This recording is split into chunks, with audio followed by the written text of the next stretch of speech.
Okay, so imagine a country that's basically defined by two things: unbelievable oil wealth and an even bitter desert. A place where rain is like a major event. Now, what if I told you that exact country is building its own river? A massive, man-made river that's going to absolutely dwarf the legendary Nile. This is the story of how Saudi Arabia is trying to literally engineer an oasis right in the middle of the desert. So to really get your head around how ambitious this is, you've got to understand where they're starting from. Saudi Arabia is the biggest country on the entire planet with not a single permanent natural river. I mean, a staggering 98% of its land is just scorching desert. And yet, they're in the middle of building an artificial river network that will stretch for 12,000 kilometers. That's almost double the length of the Nile. And this system is so wild, the water doesn't just flow across the land. No, it's being pumped uphill, literally defying gravity to get to cities and farms out in the middle of nowhere. Which, of course, brings us to the biggest question of all. In a country with practically zero natural fresh water, where on earth is all this water supposed to be coming from? How is this even possible? All right, let's get into it. To really understand why Saudi Arabia would even attempt a project this huge, we first have to talk about the insane pressure on its water resources. It's a full-blown crisis. And this quote, man, it just nails the paradox. The country has more money than you can imagine, but it's naturally one of the most water-poor places on Earth. And for decades, that imbalance has fueled this desperate search for water. For a long time, the answer was deep underground. They were tapping into these aquifers of what's called fossil water. This is ancient water trapped down there for millions of years. But here's the thing, it is a non-renewable resource. Once you use it, it is gone for good. Think of it like a battery that you can never, ever recharge. So back in the 1970s, they had this great idea to grow their own wheat in the desert to be self-sufficient. Well, that plan had some pretty catastrophic consequences. By 2003, farming was gulping down 85% of the nation's water, just draining those ancient aquifers like a milkshake. And yep, by 2016, the whole program had to be abandoned. That battery was pretty much dead. And this overconsumption just threw gasoline on the fire.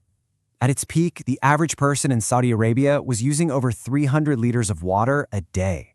That's more than double the global average. The kingdom was literally drinking its inheritance dry. So, you see the problem, right?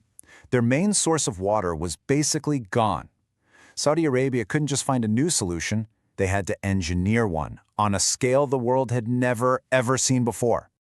To put this 12,000-kilometer network into perspective, just look at it next to the Nile. I mean, it's not even close. This thing is an absolute monster of engineering. If you laid all the pipes end to end, they could just about circle the entire globe. And we're not talking about a simple pipe here. This is a massive underground river, 11 meters wide and 4 meters deep, all buried to keep the desert sun from evaporating the water. It actually holds a Guinness World Record for being the largest water delivery network in the world, capable of moving over 9 billion liters of water every single day. So where does the water for this incredible river actually come from? Well, if you can't get it from the ground, you got to get it from the sea. And this is where the real magic happens, turning salt water into fresh water. It's all about desalination. The first method they use is called multi-stage flash distillation. The concept itself is pretty simple.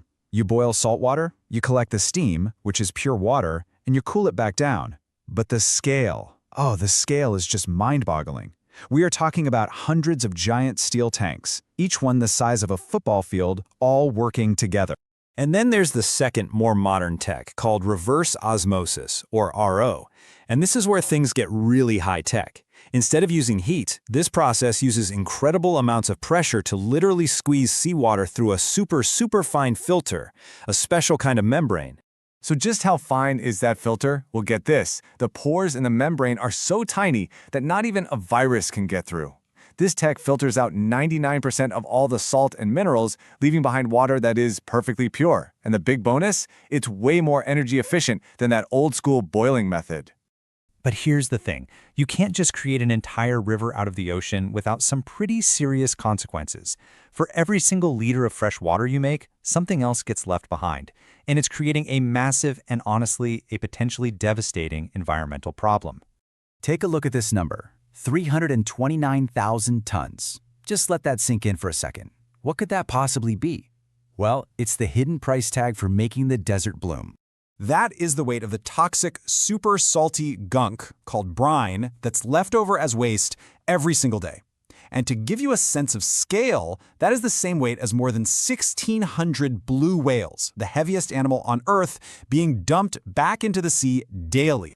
See, this brine is way saltier and warmer than normal seawater. So when they pump it back out, it sinks to the ocean floor and creates these dead zones, killing off fragile coral reefs and all sorts of marine life.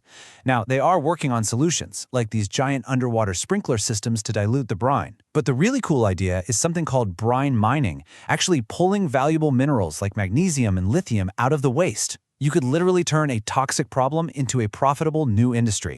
And then, of course, there's the energy bill. Those massive pumping stations needed to push billions of liters of water uphill, well, they consume a staggering 9% of the entire country's electricity. It's a huge reason why Saudi Arabia's Big Vision 2030 plan is investing so heavily in solar power. The end goal is to run these incredibly thirsty plants on clean, renewable energy. So, after seeing the mind-blowing scale, the incredible tech, and the very real costs, what's the big takeaway here? What does this all mean for the future? Well, here's a fascinating little twist for you.